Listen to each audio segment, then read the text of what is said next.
The base charge of Show Mode for Fire HD8 and Fire HD8 tablets from Amazon is one of those obvious products, something that is expected to be something that surprises you that has not existed until this month.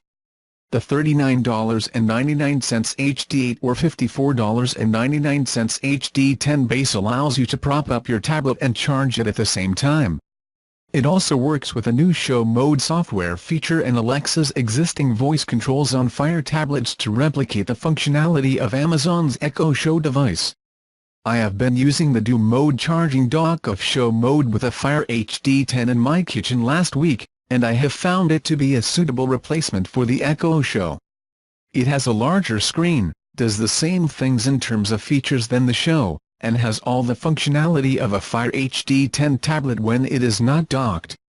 On top of that, at $189.99, the dock and Fire HD10 combination costs less than the Echo Show, at least when Amazon is charging the full price of $229.99 for the Show, making it an easy option if you've been considering the Show.